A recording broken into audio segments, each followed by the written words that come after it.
Hey guys, welcome back to my channel, and if you're new, welcome to my channel. My name is Becca, and today's video is 5 things every military wife or girlfriend should know. So first of all, I want to tell you why I have even have experience about this. If you guys have seen my previous videos, you guys know that my husband Nick is in the army. He's been in for over 4 years and we've been together 3 years. So he's been in a little bit longer than we've known each other. And these are just some of the things that I think are the most important things to know when you're in a military relationship, or I guess when you're in a relationship with someone in the military. So I wrote them down on my journal. I've just been writing them down as I think of them, just the most important things. I narrowed it down to 5. I could definitely think of more, but these 5 are kind of just like an overall for when you're a military spouse or girlfriend. Okay, so the first thing you need to know when you're in a relationship with someone in the military is that things are always going to change. Sometimes things might not go as planned. They might not be part of things that you want them to be a part of, or they might say that they're going to be home and then end up having to go to training, or they might even get deployed. They might say they're getting deployed in December and they get deployed in August, or vice versa. You think they're going to leave early and they leave later. They might not be around as much as you think they might be, or they might be around a lot. It's all changing all the time and you can't really prepare for it. You just have to go with the flow. Another big thing is independence, because a lot of the time you're going to be alone. This is something I'm kind of just learning. Even though I was in a long distance relationship, now that I'm here and actually doing this, I realize that independence is very important, because you're gonna have to just take care of the house, take care of the kids if you have kids, take care of your dog. I have to take care of the dog. I have to take care of myself. I'm a typical wife now, but the independence that I didn't have before, I had to learn because of this relationship. If Nick were here, I'm sure that we'd go grocery shopping together. When he's home, we do go grocery shopping together. We split the cleaning of the house. We split taking care of the dog. I let him out, he lets him in. But when you just have to be independent and be able to rely on yourself, because when they're not around, that's what you're gonna have to do. Another very important thing that is important when you're in a relationship with someone in the military is just to keep yourself busy.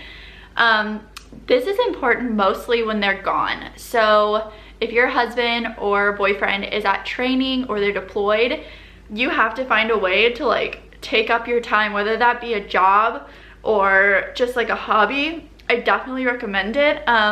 For me personally, I do Etsy, I do photography, and I do YouTube, and that's 3 big things that take up a lot of my time. I also have a dog and I have a house to care for, and I'll be starting school soon. So that is a lot of things keeping me busy, and I'm thankful for them, because if I'm not doing something, I get lonely. So I know some ways that other wives keep themselves busy is by taking up a hobby, or by working out, going to the gym, bettering themselves. And that is the best kind of way to keep yourself busy, is to better yourself while your husband is gone. The third thing that I can think of is support is extremely important. And this goes both ways. So you need to support your military person, and they need to support you. You need to support their career and their achievements, and they need to be able to support knowing that you're at home alone and that you're taking care of things when they can't take care of things. It's easy to be proud of your husband when he does something good in work. It's not as easy to be supportive when they're going to be gone for 9 months. But that support is extremely important to them, because they don't need to worry about you while they're in a combat zone, or they need to have their full attention on their job. So my 4th fact literally says know your stuff. So basically with this, I wrote learn what you need to take care of as a spouse. So for example, power of attorney, housing, FRG, your husband's job. So power of attorney, when they're deployed, you're gonna have to take care of things while they're gone, and you need to know all the legal things that go into that. So most women get their husband's power of attorney, just in case anything happens while they're gone and you need to take care of it, you're able to take care of it. You need to know how to take care of the house while your husband's gone. If something happens and you need to call maintenance, or you need to get something fixed, you just have to know who to call, what to do. So the FRG, I haven't really had like a lot of experience about this. I mean, I know what it is, but this is basically just who do you need to contact in case any emergency happens and your husband isn't home. If you're like me and it's just me, and some emergency were to happen where I go to the hospital, or like if I go to the hospital, I'm gonna need someone to come and take care of my dog.